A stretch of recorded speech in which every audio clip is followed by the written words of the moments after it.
खर्चीली सास और बहू। पिताजी जल्दी चलिए, वरना मैं आज स्कूल में देरी से पहुंचूंगा।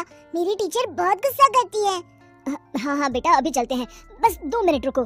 तभी रमेश की पत्नी कमरे से बाहर आती है और रमेश से कहती है, सुनिए जी, आज शाम को आप ऑफिस से जरा जल्दी घर आ जाइएगा। याद है ना, आज आपको मुझे शॉपिंग कराने के लिए लेकर जाना है। अरे भाग्यवान, इस महीने हाथ जरा तंग है। मेरी मानो तो शॉपिंग का विचार कुछ दिनों के लिए अपने दिमाग से निकाल ही दो। मैं तुम्हें अगले महीने पक्का शॉपिंग कराने ले जाऊंगा। अभी मुझे चलना चाहिए, वरना राजू को स्कूल पहुंचने में देर हो जाएगी। देखिए जी, अब आपके ये बहाने पुराने हो चुके हैं। मैं कुछ नहीं जानती। आज शाम को मुझे शॉपिंग करने जाना है, मतलब जाना है। आगे आपकी मर्जी। अच्छा ठीक है भाग्यवान, अब तुम पूरा घर सर पर मत उठाओ, मैं कुछ करता हूँ। इतना कहकर रमेश अपने बेटे राजू को लेकर वहाँ से चला जाता है। घर से निकलने के लिए रमेश जैसे ही अपनी मोटरसाइकिल शुरू करता है, तभी उसकी माँ उसे आवाज देकर कहती है, अरे रमेश, आज शाम को मुझे कुछ पैसे दे देना। याद है ना, मैंने तुझसे कहा था कि मुझे मंदिर में चढ़ावा चढ़ाना है। अरे माँ, मेरी तनख्वाह आने में अभी 10 दिन बचे हैं, अभी मेरे पास बिल्कुल पैसे नहीं है। हाँ, मेरी तनख्वाह मिलते ही मैं तुम्हें पैसे दे दूंगा।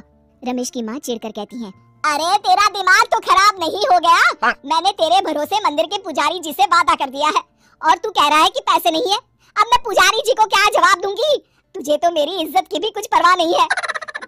अच्छा ठीक है माँ, अब तुम गुस्सा मत करो, मैं शाम तक कुछ इंतजाम करता हूँ। इतना कहकर रमेश वहाँ से चला जाता है। फिर दोपहर को जब रमेश अपने दफ्तर में बैठा होता है, तब उसे अपनी पत्नी और माँ की बातें याद आती हैं। रमेश अपने दफ्तर के एक साथी मोहन से कुछ रुपए उधार मांगता है। अरे भाई मोहन, मेरा एक छोटा सा काम कर दो, मुझे कुछ रुपयों की सख्त जरूरत है। मुझे कुछ दिनों के लिए क्या तुम रुपए उधार दे सकते हो? अरे रमेश भाई, मैं तुम्हें पैसे उधार तो दे सकता हूँ, लेकिन मुझे वक्त पर पैसे लौटा देना। वैसे भी मेरा मानना है कि दोस्ती यारी में कभी पैसों का व्यवहार नहीं करना चाहिए। ये कहावत तो तुमने सुनी ही होगी कि उधार प्रेम की कैंची है।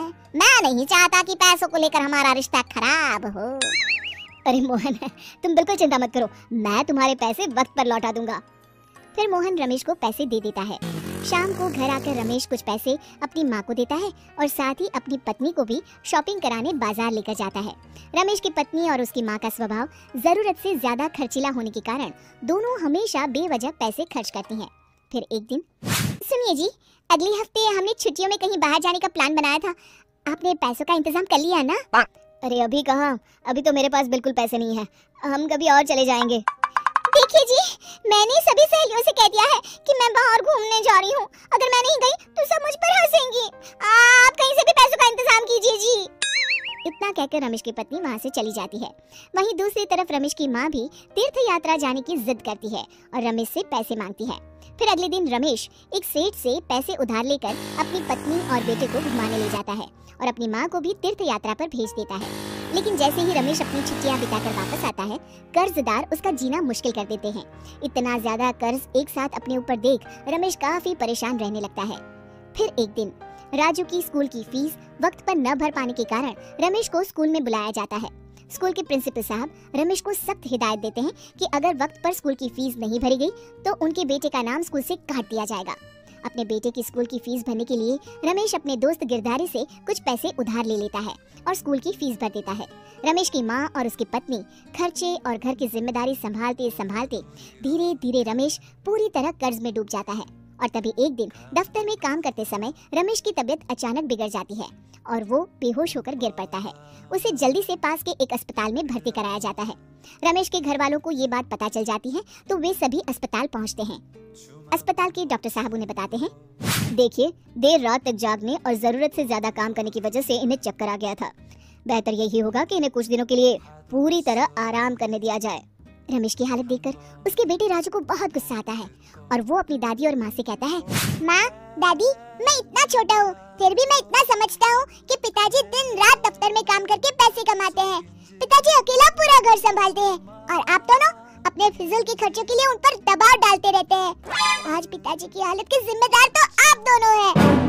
राजू की समझदारी भरी बातें सुनकर रमेश की माँ और पत्नी को अपनी गलती का एहसास होता है और दोनों की आंखों में आंसू आ जाते हैं। फिर कुछ दिनों के बाद रमेश की तबीयत एकदम अच्छी हो जाती है और वो पहले की तरह अपने काम पर जाने लगता है। रमेश की माँ और पत्नी अब उसे किसी प्रकार की कोई तकलीफ नहीं देते और ना ही उससे किसी चीज की मांग करते हैं। फिर देखते ही देखते रमेश अपने कर्ज के सारे पैसे चुका देता है। उसकी जिंदगी पहले की तरह अच्छी हो जाती है और वो अपने परिवार के साथ खुशी खुशी रहने लगता है। शिक्षा, हमारे रिश्ते एक तराजू की तरह होते हैं जिसकी दोनों ओर जिम्मेदारी और समझदारी का वजन बराबर हो